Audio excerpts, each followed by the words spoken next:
Welcome back to my another vlog. Radhe Radhe. कैसे हैं आप सब? आई होप आप सब अच्छे होंगे। लेकिन मेरी तबीयत आज थोड़ी सी खराब हो रखी है और इन्होंने ले लिया है किचन का कलर का जिम्मा। लेकिन मैं नहीं कह रही थी मत करो, अभी अकेले कैसे क्या करोगे, मेरी तबीयत खराब है। इन्होंने सारा यहाँ से वहां सब तहस महस सामान कर दिया है, क्योंकि कलर करने के लिए भाई जगह तो खाली करनी ही पड़ती है ना। तो इन्होंने यहाँ से सारा सामान हटा के वहाँ सारा शिफ्ट करके और इस वॉल का काम चालू कर लिया है। और अभी शाम का टाइम हो रहा था, कुछ 6-7 बज रही होगी, तो थोड़ा अंधेरा होता जा रहा है। और ये वाला डोर बंद कर देते हैं ना किचन का, तो वैसे भी अंधेरा हो जाता है। तो रिद्धि ने पूरी हेल्प करी है काम करने में साथ में इनके, और ये दोनों कर रहे थे। तो ये वाली वॉल पूरी कंप्लीट हो चुकी है। तो एक वॉल अभी कंप्लीट हुई है, बाकी पूरा किचन अभी बाकी है। अभी ये सेकंड वॉल पे लग चुके हैं। जो बाथरूम के साइड वाली वॉल है ना, वो भी बहुत ज़्यादा खराब हो रखी है। तो मेरी तबीयत खराब है, आप मेरी शक्ल से ही देख पा रहे होंगे कि मैं थोड़ी सी पूरा दिन मुझे लेटे लेटे हो गया है। जो ना भी खा सकती है ना, गोला जाना कहते हैं, वो मेरा हो गया है। तो उस वजह से मेरा पेट बहुत ज़्यादा दर्द रहता है और वॉमिटिंग वगैरह भी हुई मुझे। तो ये वाली वॉल बहुत ज़्यादा ही खराब हो रखी है। मैंने जैसे बताया आपको, देखो कितनी ज़्यादा बच्चों ने चित्रा चित्री कर दी है पेन वगैरह से। तो ये भी इन्होंने कर दी है, आधी तो होने आई है अब धीरे धीरे। और अब अधिकतर सारी ही दीवारें पूरी हो चुकी है, बस ये एक कोना बचा है फ्रिज के पीछे का, जो पूरी वॉल है वो वाली बाकी है। तो बहुत जल्दी जल्दी कर दे रहे थे, क्योंकि ये ना किचन भी बहुत छोटा है हमारा, और रोलर से ना फटाफट से कलर हो जाता है। और ये पर्पल कलर हम लोगों ने किया है, क्योंकि किचन में ना अंधेरा नहीं होना चाहिए बाद में।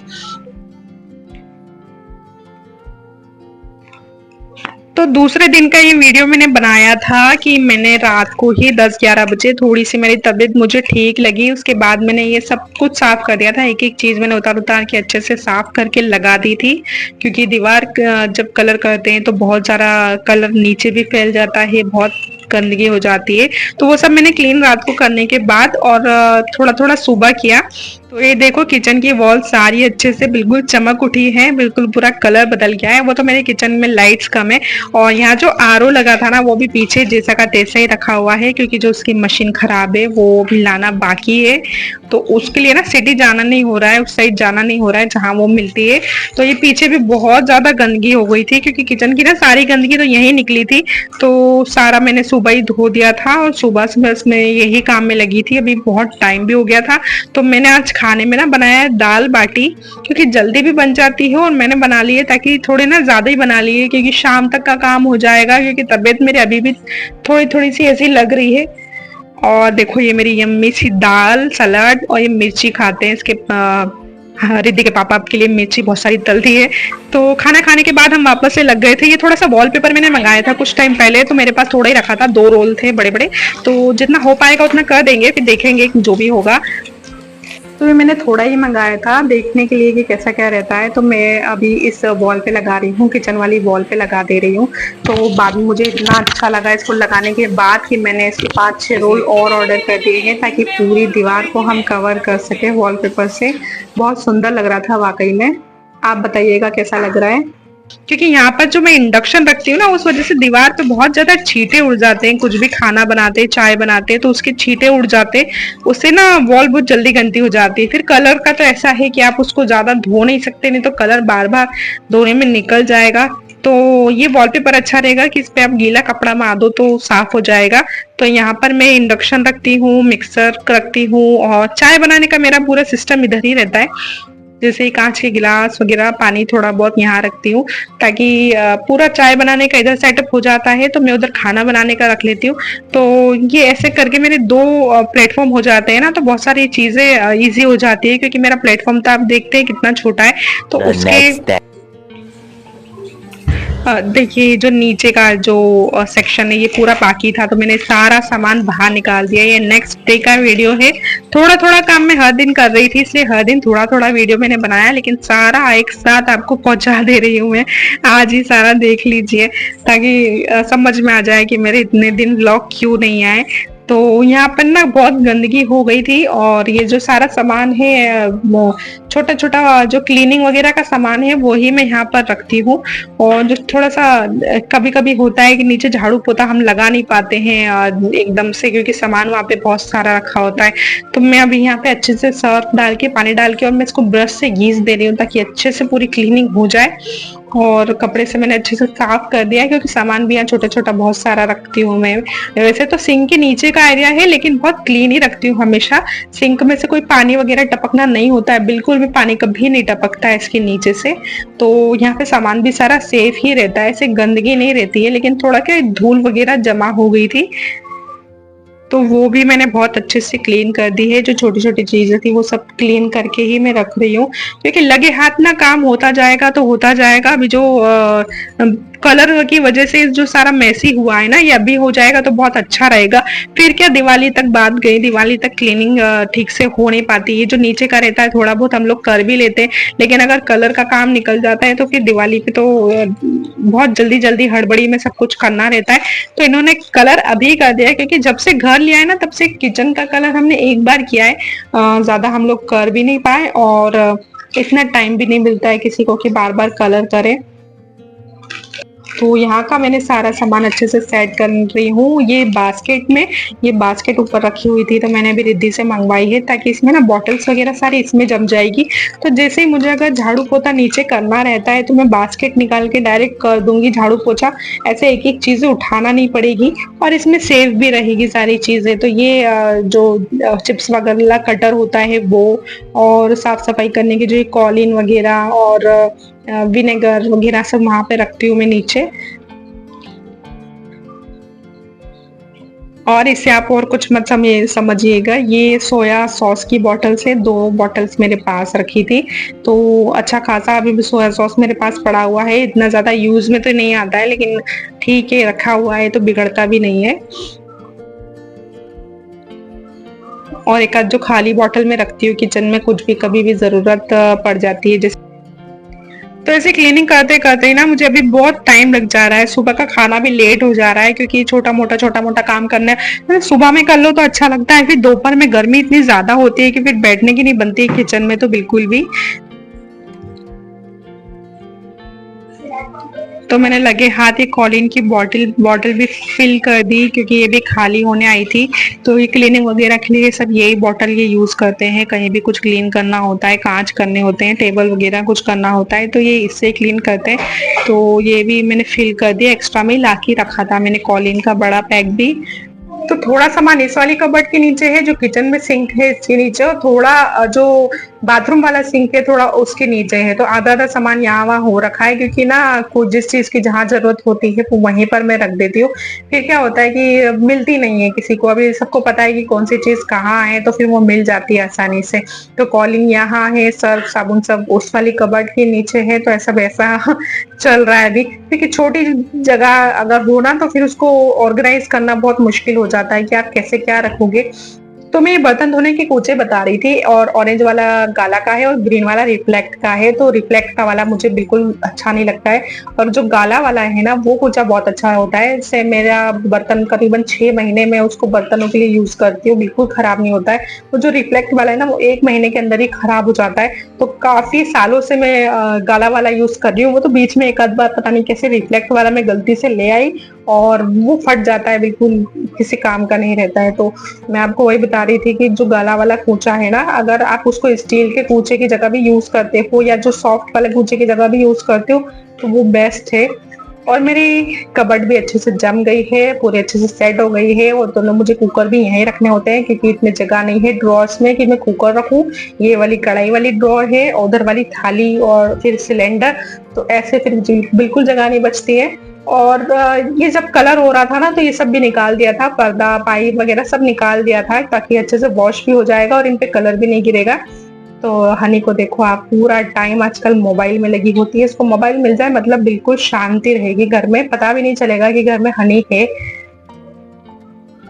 तो हम लोग ये पर्दा लगा रहे थे, क्योंकि सब धुल के आ गया है, और इन्होंने सब निकाल दिया था कि ताकि इस पे कलर भी नहीं गिरेगा। और जो किचन का जो चिपचिपासी गंदगी होती है ना वो हो गई थी इन पर। तो फिर मैंने इनको अच्छे से घिस घिस के अच्छे से वॉश कर दिया है, और पर्दा भी अच्छे से वॉश कर दिया है। तो ये लगा दे रहे हैं। और किचन का ना थोड़ा सा भी लुक चेंज हो गया है एकदम से। थोड़ा सा मुझे ऐसा लग रहा है कि ये वॉलपेपर और मंगा लेना चाहिए जो हमने मंगाया था। तो इनको तो बहुत अच्छा लगा, तो ये कह रहे हैं कि पूरी वॉल हम कर लेते हैं इसी तरीके से। बम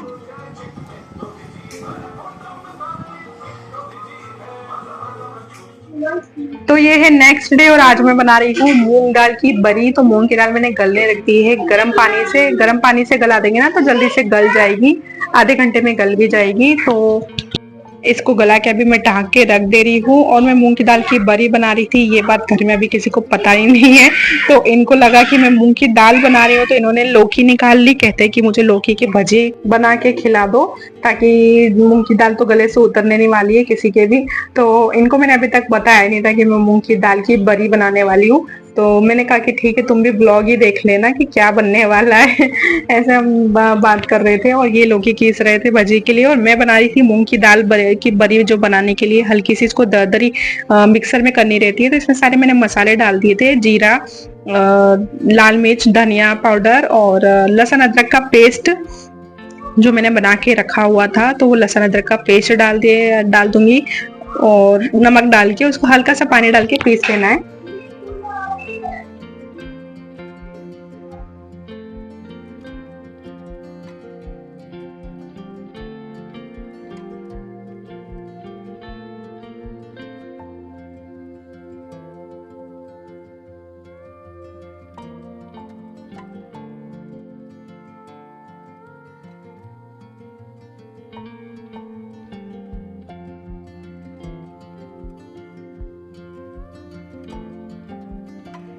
तो ये बैटर अच्छे से पिस गया है, दरदरा सा पीसना है, बहुत ज्यादा बारीक नहीं करना है। तो ये पीस के मैंने बाफने के लिए गैस पे रख दिया है। जो इडली का ओवन होता है मैंने उसमें रखा है ताकि स्टीम हो जाए अच्छे से। और बाकी अब मैं लौकी की भजिए की तैयारी कर रही हूँ। तो मैंने ना लौकी को अच्छे से निचोड़ लिया, क्योंकि लौकी से बहुत ज्यादा पानी रिलीज होता है, तो वो पानी अगर रहने देंगे तो फिर भजी नहीं बन पाएंगे। तो मैंने वो निकाल के और उसमें बेसन डाल के सारे जो सूखे मसाले होते हैं, जीरा, नमक, हल्दी, मिर्ची, ये सब डाल के और उसको अच्छे से फेंट लिया है।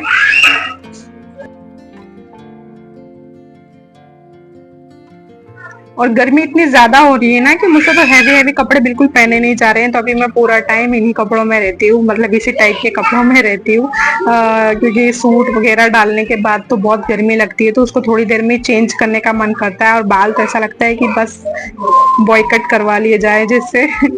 बस मन करता है ठंडा ठंडा पानी पीते रहे और ठंडे ठंडे पानी से नहाते रहे, इतनी ज्यादा गर्मी हो रही है। तो खाना बनाने में तो हालत खराब हो जा रही है, बस किचन में आके खड़ा होने में ऐसा लगता है ना कि यार 1-2 घंटे अब यही निकाल लें।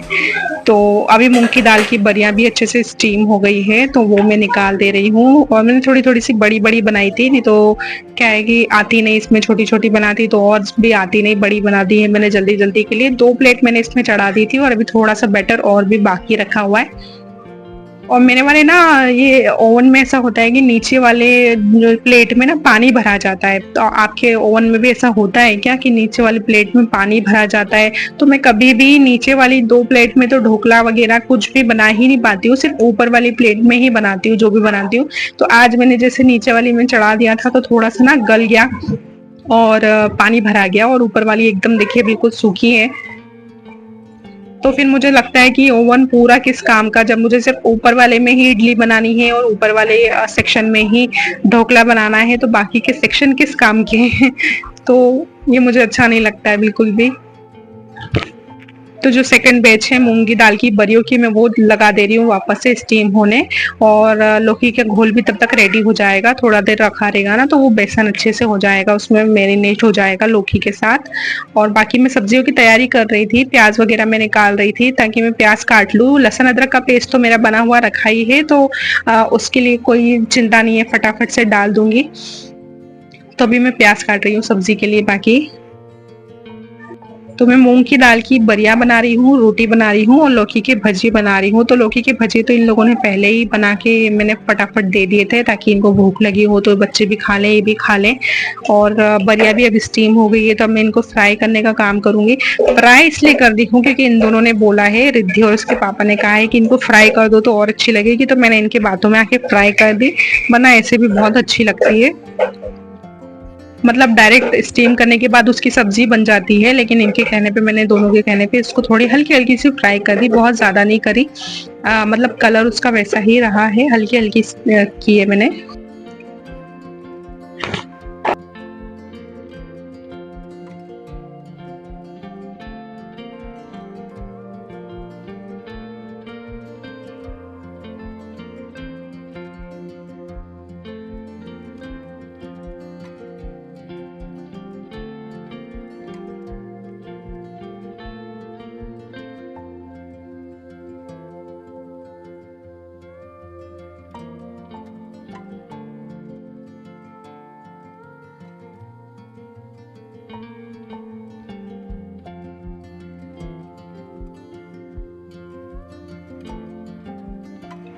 तो बस अभी बैक टू बैक काम चल रहा था। पहले मैंने बरिया निकाल दी फ्राई करके, उसके बाद मैंने लौकी की भजिए भी उसी में कर लिए हैं फ्राई।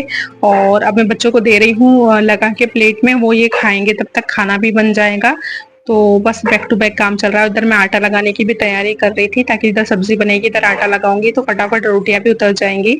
तो बस ये भजिए बन जाए और फिर मैं सब्जी की तैयारी करती हूँ।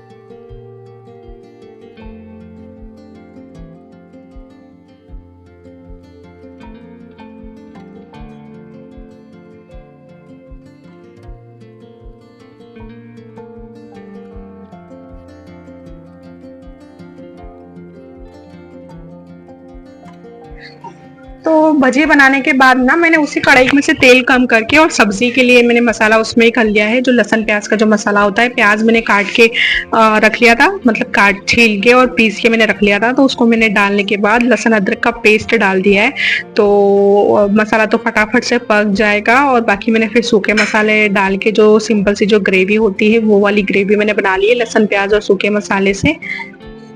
A few moments later. तो सब्जी अभी बिल्कुल अच्छे से पकने आई है, सब्जी की ग्रेवी अच्छे से बन गई है, मतलब देख रहे हैं आप, बिल्कुल तेल अच्छे से छूट गया है और कलर भी बहुत अच्छे से आ गया है। तो काफी अच्छे से मसाला पकाने के बाद, मतलब सब्जी में मेन यही होता है कि आप मसाला कैसे पका रहे हो। मसाला जितने अच्छे से पकेगा उतनी अच्छी सब्जी बनेगी। और थोड़ा सा कंजूसी नहीं करना चाहिए सूखे मसाले डालने में, तो उससे भी टेस्ट थोड़ा अच्छा होता है। तो मैंने अभी कसूरी मेथी डाली है, कसूरी मेथी डालने से भी टेस्ट डबल हो जाता है, टेक्सचर बहुत अच्छा आता है। तो कसूरी मेथी डालने के बाद मैंने ना तुरंत हाथों हाथ में रोटी भी बनाती जा रही थी। तो अभी ये पहली रोटी मैंने बनाई है गाय की। तो गाय को तो क्या है, एक दो रोटी एक्स्ट्रा भी दे देते हैं, लेकिन कहते हैं कि पहली रोटी छोटी ही बनानी चाहिए। तो ये मेरी फर्स्ट रोटी थी, अभी छोटी बना रही थी मैं। और ग्रेवी भी रेडी थी, तो मैं एक हाथ से दो दो काम कर रही थी रोटी बना रही थी, साथ में मैं ये ग्रेवी में मूंग की बरिया भी मैंने डाल दी है, ताकि एक तरफ सब्जी बनती जाए और एक तरफ रोटी बनती जाए। क्योंकि किचन में खड़े होने की हिम्मत आजकल बहुत जुटानी पड़ती है गर्मी में, गर्मी बहुत ज्यादा हो रही है और दोपहर का खाना बनाने में तो गर्मी बहुत ज्यादा लगती है। तो मैं एक हाथ से दोनों काम कर रही थी, क्योंकि दूसरे हाथ में कैमरा मैंने पकड़ा हुआ था। और करीबन 1 से 1.5 ग्लास मैंने इसमें पानी डाल दिया है ग्रेवी के लिए, क्योंकि सब्जी में पानी थोड़ा सा ग्रेवी रहता है ना, तो अच्छा लगता है। क्योंकि मूंग की दाल जो रहती है थोड़ी सी सूखी सूखी ड्राई हो जाती है, और पानी से बनाएंगे ना हम, थोड़ी ग्रेवी वाली बनाएंगे तो वो अच्छे से खाने में बहुत अच्छी लगेगी। तो देखिए सब्जी का कलर कितना प्यारा आया है और बहुत प्यारी लगती है, बहुत टेस्टी लगती है ये सब्जी खाने में। मूंग की दाल की बरी, इसे बफोरा बफोरा भी बोलते हैं, क्योंकि इसको बाफ के बनाया जाता है। और तो यही था आज का ब्लॉग पसंद आया हो तो लाइक जरूर करिएगा। आप लाइक करने में बहुत ज्यादा कंजूसी करते हैं। और कमेंट कीजिएगा, सब्सक्राइब कीजिएगा। Bye bye.